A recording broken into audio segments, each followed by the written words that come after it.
आज तो मैंने देखा लखनऊ में स्थिति तो काफ़ी चिंताजनक है। बिल्कुल, देखिए अगर देश में कहें तो हम 81,400 कुछ मरीज मिल रहे हैं रोज़। तो अगले हफ्ते में अगर जब हम डिबेट करेंगे इस समय तो हो सकता है 1 लाख पर हम लोग हों कि पर डे 1 लाख केस आने लगे। और अगर 1 लाख केस आता है और रोज़ अगर 1.5% लोग मरते हैं तो करीब 1500 लोग देश में मरेंगे लगभग। ये इस तरह का आंकड़ा आ सकता है, क्योंकि पहले भी मॉर्टेलिटी रेट ऐसे ही था। उत्तर प्रदेश में पिछली बार भी काफ़ी कोरोना बढ़ा था और कम हुआ, और इस बार फिर तेज़ी से बढ़ रहा है, लखनऊ में बढ़ रहा है। सरकार ने बड़ा काम किया। तो सरकार लखनऊ के सीएमओ कटियार को अगर आज निलंबित कर दे तो ये भी एक बड़ा काम हो जाएगा, क्योंकि जब फ़ोन करो तब लखनऊ में सारे बेड फुल बताए जाते हैं। पीजीआई में, केजीएमयू में, लोहिया में, एरा मेडिकल कॉलेज में, जहाँ भी आप मांग करेंगे कि यहाँ मरीज को भर्ती करा दीजिए, वहाँ पर बताया जाता बेड नहीं है। तो सरकार का इंतज़ाम बहुत अच्छा है। जो मौत से बच जाए वो अपनी खैर मनावे, क्योंकि सरकार में बैठे लोगों को गुणगान के अलावा कुछ करना नहीं है। वो तो शुक्र मनाइए कोरोना का कि चुनाव वाले राज्यों में नहीं गया, और चुनाव वाले राज्यों में वो जाना भी नहीं चाहता, क्योंकि वहाँ नेता ही जनता को मार रहे हैं। वो अपने सर इल्ज़ाम काहे को ले, ये बताइए। वहाँ बहाना ढूंढ लेंगे। लेकिन यूपी जैसे राज्य में जहाँ पर लॉकडाउन में शराब बेचने की छूट दी गई थी और चाय बेचने पे चोरी छुपे लाठियाँ मिलती थी, तो आप किस उपलब्धि की बात करते हैं? आप बेड बढ़ाते हैं, वेंटिलेटर बढ़ाते हैं, और प्रदेशों ने क्या नहीं बढ़ाया? विपक्ष काम करेगा, जिसकी सरकार है वही जनता के लिए काम करेगा।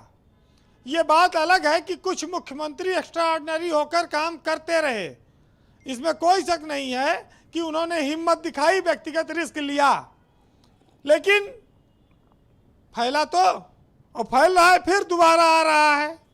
भाई अब आप बीजेपी को इस बात से आज खुश होना चाहिए कि रॉबर्ट वाड्रा को भी कोरोना के सूचना है, और अब इनकी बनाई हुई वैक्सीन उनको भी लगवाना पड़ेगा। ये आगे इसको जो है अपनी उपलब्धि मान सकते हैं।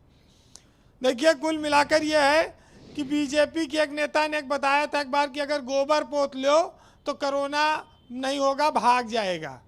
इसी डिबेट में बताया था। और आज लखनऊ के बेड सब फुल पड़े हैं। या तो गोबर कम पड़ गया होगा इसलिए कोरोना ज़्यादा हो रहा है, और ताली थाली भी कब बजाना है, या दोबारा चीज़ें आ रही हैं, तो इस पर भी तो कुछ चर्चा होगी कि इस पर नहीं बोला जाएगा। टीम 11 की बैठक तो रोज होती है और आप बता रहे हैं बेड फुल है।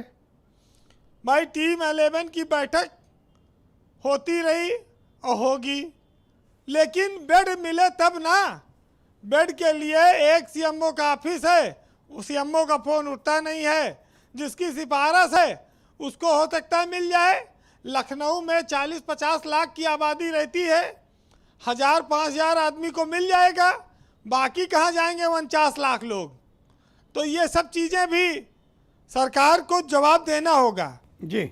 अच्छा, अगर सरकार जनता की बहुत हित ऐसी है तो सैनिटाइजर पे 18% जीएसटी है, ख़त्म कर देना।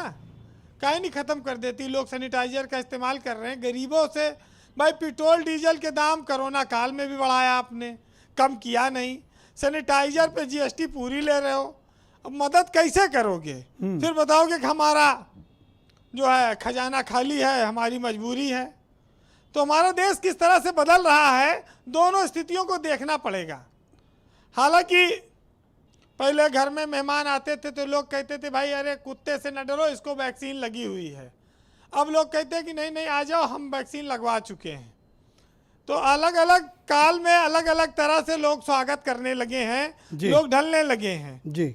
लेकिन ये जरूर है कि ये बहुत घातक बीमारी हमारे लिए आई है और सरकारों के लिए चुनौती है। जो भी सरकार होगी उसको बहुत मेहनत करनी पड़ेगी। डॉक्टरों की जान गई, तमाम पत्रकारों की जान गई, पुलिस वालों की जान गई, सबकी जान कीमती है और सबने मेहनत की है। कोरोना वॉरियर्स की उन्हें उपाधि दी गई है। अब फिर वक्त आया है और फिर उतनी मेहनत और सतर्कता बरतनी पड़ेगी। जी। अब क्या ये लॉकडाउन लगाएंगे कि नहीं लगाएंगे, खैर अब ये लोग जानते होंगे। लेकिन एक साहित्यकार ने लिखा है कि मौत के सहवास का मौसम है मेरे देश में। जिस तरह से चल रहा है, सरकार कोरोना पे नियंत्रण की रोकथाम की कोशिश कर रही है, सब कुछ तो खुल चुका है।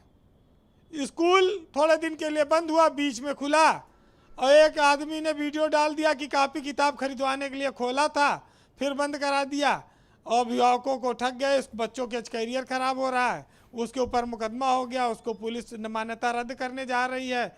इसी उत्तर प्रदेश में उसका स्कूल बंद हो जाएगा। जी। कि धुंधमय आकाश का मौसम है मेरे देश में और मौत के सहवास का मौसम है मेरे देश में, और शोर कैसा भी हो सुनने में नहीं आएगा अब, और इस कदर उल्लास का मौसम है मेरे देश में, और चुप रहो या कीर्ति गाओ और तुमको पूरी छूट है, और अब खुली बकवास का मौसम है मेरे देश में। बहुत बहुत शुक्रिया, धन्यवाद आपका वीरेंद्र सिंह जी, ग्राउंड जीरो से अपने इनपुट के लिए। समीर सिंह भारतीय जनता पार्टी के प्रवक्ता हैं, वो जवाब देंगे कि टेस्टिंग, ट्रैकिंग और